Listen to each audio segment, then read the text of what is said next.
नमस्कार दोस्तों।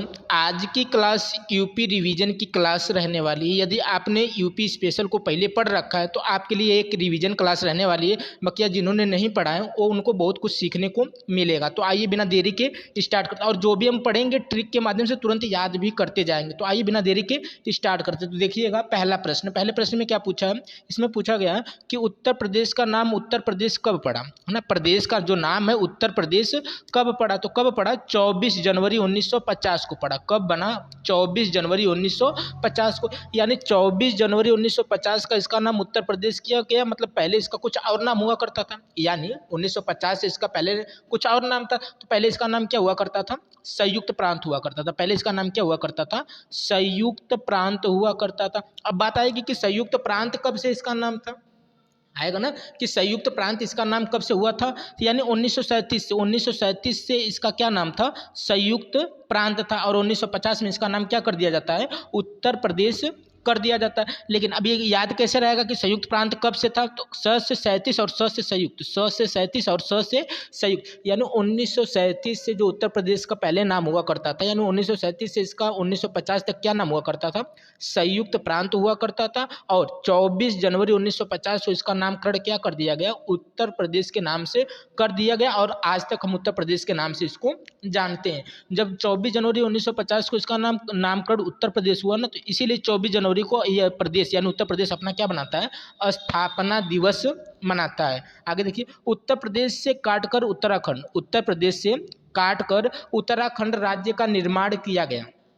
उत्तर प्रदेश से काटकर उत्तराखंड राज्य का निर्माण किया गया। कब किया गया, 9 नवंबर 2000 को। कब किया गया, 9 नवंबर 2000 को। अब ये चीज़ याद कैसे रहेगी, तो देखिएगा, एक प्रदेश था, एक प्रदेश पहले क्या था, पूरा यूपी था। यूपी के 13 जिलों को काटा जाता है। कितने जिलों को काटा जाता है, 13 जिलों, यानी 13 पर्वतीय जिलों को काटा जाता है और एक नया राज्य क्या बनाया जाता है, उत्तरांचल। बाद में उसी का नाम क्या हो जाता है, उत्तराखंड। तो एक चीज़ नोट करिएगा, जैसे समझिए कि ये पूरा एक राज्य है, इसको काट कर हम क्या बना रहे हैं, दो राज्य बना रहे हैं। तो यह राज्य भी अपने आप में नया हो गया और यह राज्य भी अपने आप में क्या हो गया, नया हो गया। नया हो गया मतलब 9 नवंबर, नए राज्य मतलब 9 नवंबर, नए राज्य मतलब न से नया, न से 9 नवंबर, यानी नए राज्य मतलब 9 नवंबर। अब देखिए, एक राज्य उत्तराखंड हो गया, एक राज्य क्या हो गया, यूपी। यानी एक ही राज्य में दो ठो हो गए, यानी दो राज्य बन गए, 2000 यानी दो राज्य बन गए मतलब 2000। यानी उत्तराखंड कब अलग हुआ यूपी से, तो 9 नवंबर 2000 को अलग हुआ है ना। कब अलग हुआ है, 9 नवंबर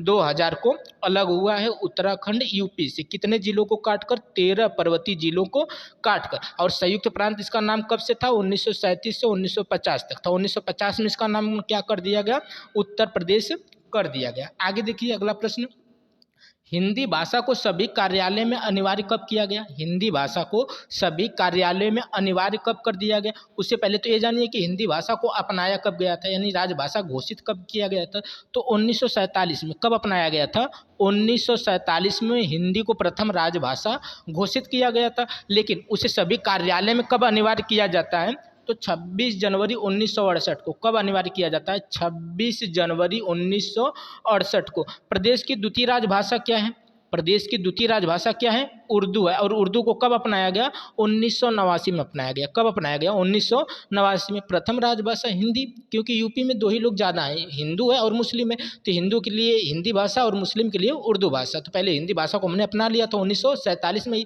लेकिन बाद में जरूरत पड़ी उर्दू भाषा की, तो उर्दू भाषा को भी हमने कब अपनाया, 1989 में अपनाया गया। कब अपनाया गया, 1989 में अपनाया गया।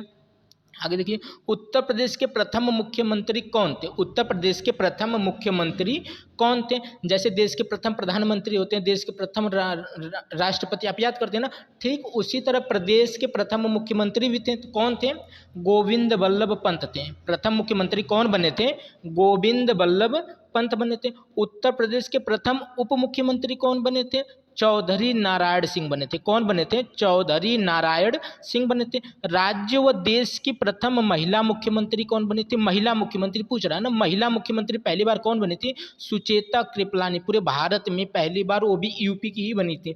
कौन बनी थी, सुचेता कृपलानी। और दूसरी बार कौन बनती हैं, मायावती। सर्वाधिक बार कौन बनती है, मायावती। कितनी बार बनती हैं, 4 बार। सबसे नव युवक यानी सबसे नए मुख्यमंत्री कौन बनते हैं, अखिलेश जी, है ना। तो हिमाचल प्रदेश को स्पर्श करने वाला उत्तर प्रदेश का एकमात्र जिला कौन है? सहारनपुर। हिमाचल प्रदेश को कौन टच करता है? सहारनपुर। सहारनपुर हिमाचल प्रदेश के साथ साथ उत्तराखंड को भी टच करता है। किसको टच करता है? उत्तराखंड को भी टच करता है। उत्तर प्रदेश का एकमात्र जिला जो तीन तरफ से मध्य प्रदेश से घिरा हुआ है ना, यानी अगर ये यूपी है तो यूपी का एक जिला ऐसा है कि जो मध्य प्रदेश से क्या है, तीन तरफ से घिरा हुआ है। उसका नाम क्या है? ललितपुर। उसका नाम क्या है? ललितपुर है, जो मध्य प्रदेश से तीन ओर से घिरा हुआ है ना, तीन ओर से घिरा हुआ है।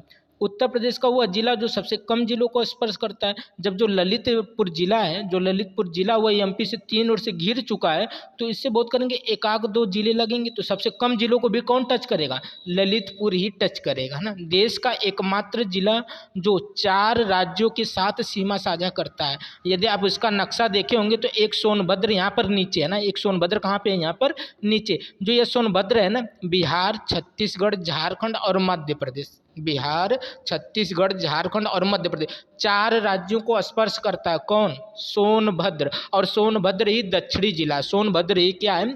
दक्षिणी जिला। और कितने राज्यों को स्पर्श करता है?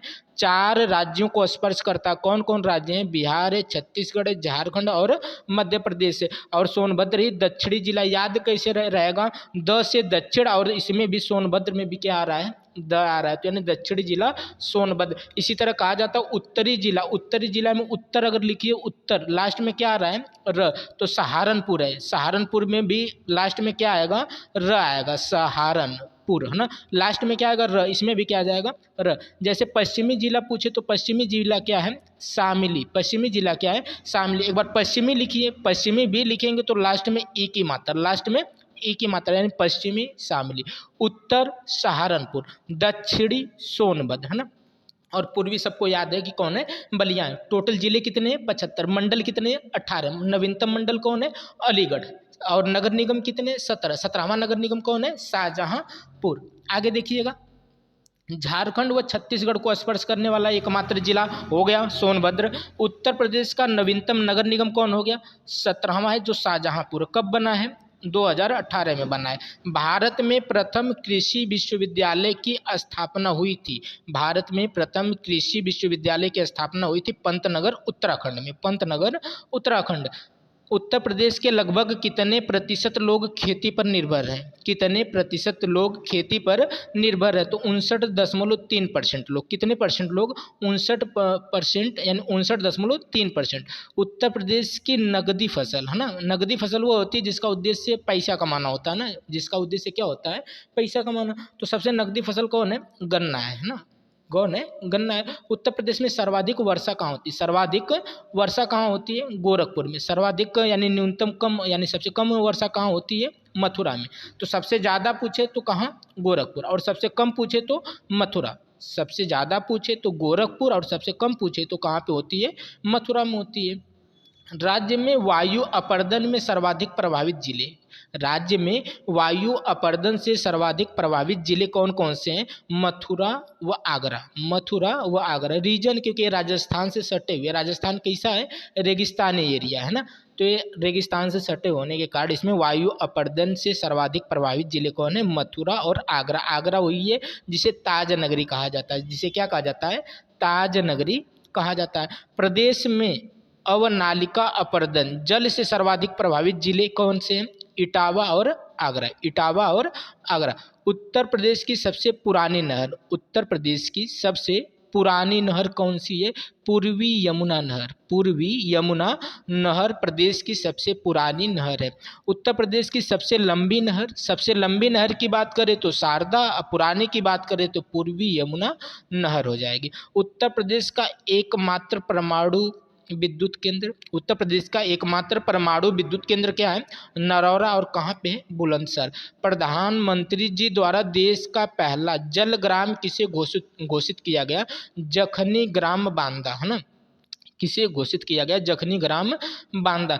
भारत का प्रथम रात्रि वन्य जीव यानी night safari greater Noida, greater Noida को नाइट सफारी पार्क है। यानी उत्तर प्रदेश का एकमात्र राष्ट्रीय उद्यान लखीमपुर खीरी, है ना, लखीमपुर खीरी। दुधवा राष्ट्रीय उद्यान कौन सा है? दुधवा राष्ट्रीय उद्यान कहाँ का है? लखीमपुर खीरी। और लखीमपुर खीरी के बारे में जानिए, यह क्या है?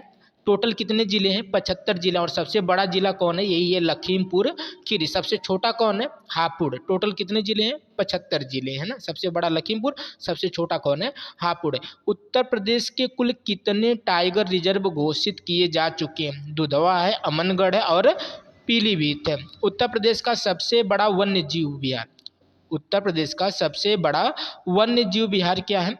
हस्तिनापुर। हस्तिनापुर वन्य जीव विहार। अब ये चीज याद कैसे रहेगी? देखिए जैसे लोगों के होते हैं ना जो हस्ती हस्ती है ना, सभी लोग अपनी हस्ती बनाते हैं, तो सभी लोग सोचते हैं कि हमारी हस्ती क्या हो? सबसे बड़ी हो। हमारी हस्ती क्या हो? सबसे बड़ी हो। तो हस्तिनापुर में हस्ती शब्द आया, यानी हस्ती, सभी लोग चाहते हैं कि उनकी हस्ती क्या हो? बड़ी हो। तो सब उत्तर प्रदेश का सबसे बड़ा वन्य जीव विहार क्या हो जाएगा? हस्तिनापुर वन्य जीव विहार। उत्तर प्रदेश का सबसे छोटा वन्यजीव विहार, उत्तर प्रदेश का सबसे छोटा वन्यजीव विहार क्या हो जाएगा? महावीर स्वामी वन्यजीव विहार, ललितपुर का है महावीर स्वामी वन्यजीव विहार। उत्तर प्रदेश का सबसे बड़ा पक्षी विहार, उत्तर प्रदेश का सबसे बड़ा पक्षी विहार तो लाख बहोसी पक्षी विहार कहाँ का है? कन्नौज का है। यह क्या है? उत्तर प्रदेश का सबसे बड़ा पक्षी विहार है। ये क्या है? सबसे बड़ा पक्षी विहार। और ऊपर क्या था? वन्य जीव विहार था। इसको देखिए कैसे याद करेंगे ना, उत्तर प्रदेश का सबसे बड़ा पक्षी विहार, बड़ा, और लाख की जो संख्या होती है वो भी अपने आप में क्या होती है? बड़ी होती है। जैसे बड़ा पूछा है बड़ा पक्षी विहार, उसी तरह लाख की जो संख्या होती है वो भी क्या होती है? अपने आप में बड़ी होती है। यानी बड़ा पूछे तो लाख आना चाहिए। और ये चीज कैसे याद रहेगी? लाख बहोसी पक्षी विहार कहाँ पे है? कन्नौज में। और ये चीज पूछी जाती है कि लाख बहोसी पक्षी विहार कहाँ पे है? कन्नौज में। और ये चीज कैसे आएगी? कन्नौज को इत्र नगरी कहते हैं। कन्नौज को क्या कहते हैं? इत्र नगरी कहते हैं। कन्नौज को जब इत्र नगरी कहते हैं, इत्र यानी सेंट की बात हो रही है, इत्र यानी किसकी बात हो रही है? सेंट। अब देखिएगा सेंट कुछ लोगों को जो उसकी महक है अच्छी लगती है और कुछ लोगों को जैसे अजीब लगता है, उनको बेहोशी टाइप आती है। बेहोशी जैसा लगना यानी बेहोशी, बहोशी है ना, लाख बहोशी यानी बेहोशी से बहोशी याद करिए। तो लाख बहोशी पक्षी विहार कहाँ का हो जाएगा? कन्नौज का हो जाएगा। और लाख लगा तो ये सबसे बड़ा पक्षी विहार है। उत्तर प्रदेश का सबसे छोटा पक्षी विहार, उत्तर प्रदेश का सबसे छोटा पक्षी विहार क्या हो जाएगा? पटना पक्षी विहार एटा, पटना पक्षी विहार एटा। उत्तर प्रदेश का प्रथम पक्षी विहार कौन सा है? उत्तर प्रदेश का प्रथम पक्षी विहार जो चंद्रशेखर आजाद नवाबगंज पक्षी विहार। सूरहताल पक्षी विहार जिसे जयप्रकाश नारायण पक्षी विहार के नाम से जाना जाता है, किस जनपद में? सूरहताल बलिया, सूरहताल बलिया, बस इतना याद रखिए। बेंती जिसे भीमराव अंबेडकर पक्षी विहार के नाम से जाना जाता है, किस जनपद में है? कुंडा प्रतापगढ़, कुंडा प्रतापगढ़ है ना। हाल ही में सराही झील को सराही पक्षी विहार घोषित किया गया है। यह किस जनपद में है? बाराबंकी में। किस जनपद में है? बाराबंकी में।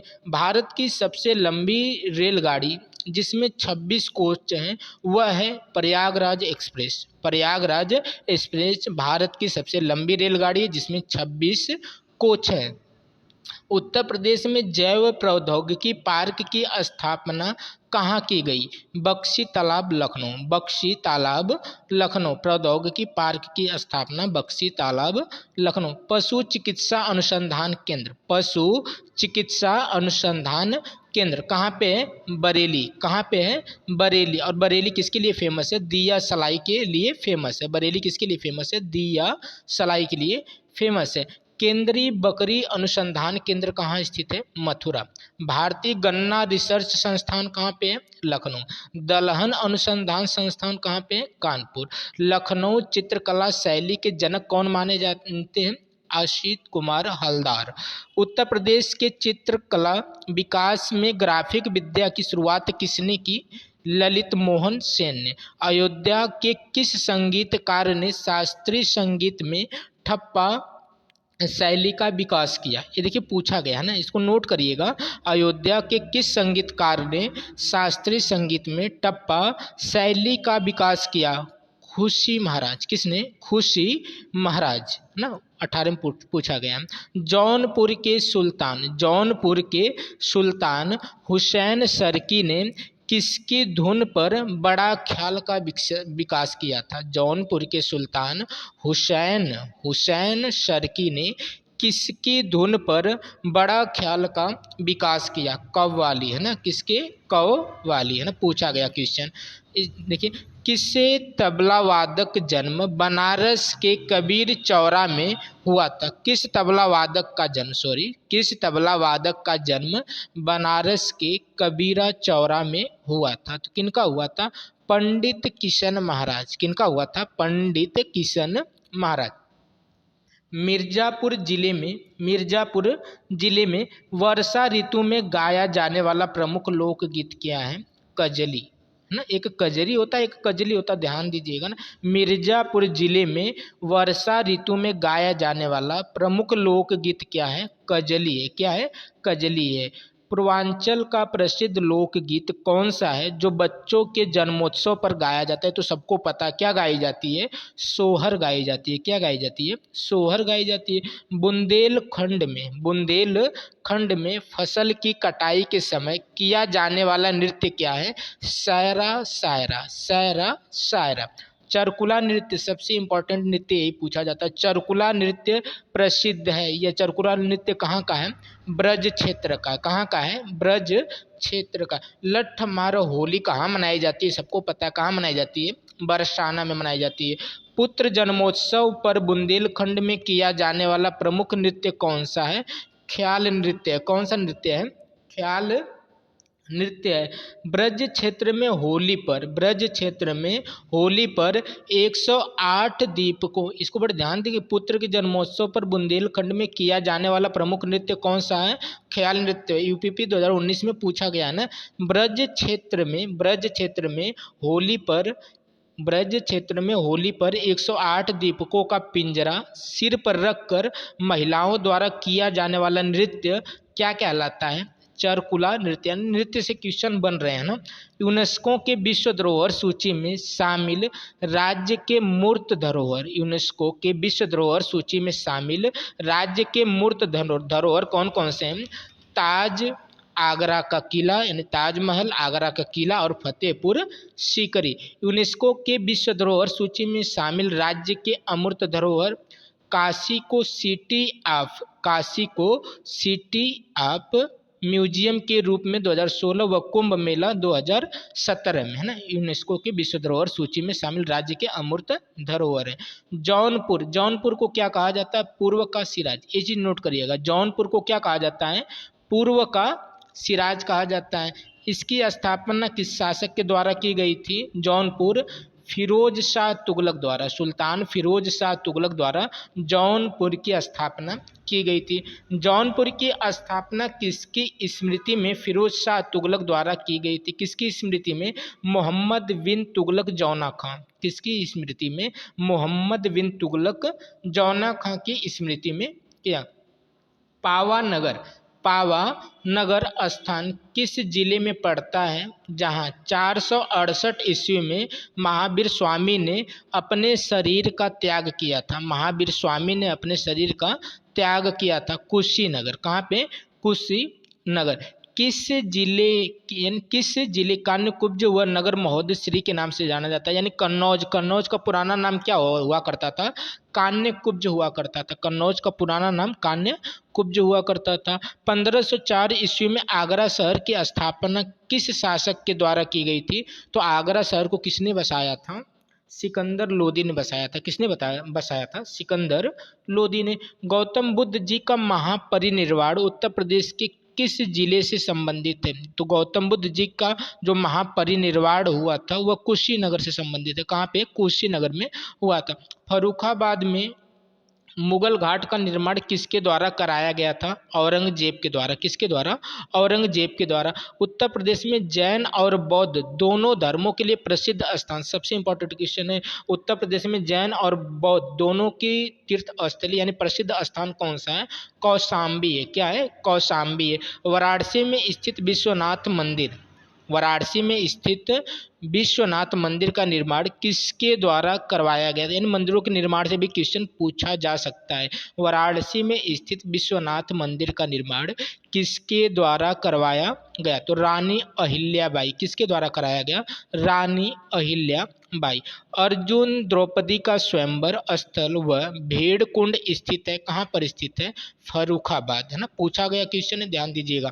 अर्जुन द्रौपदी का जो स्वयंवर स्थल व भेड़ कुंड स्थित स्थित है फर्रुखाबाद में। मदन मोहन मालवीय द्वारा बनारस हिंदू विश्वविद्यालय की स्थापना कब की गई?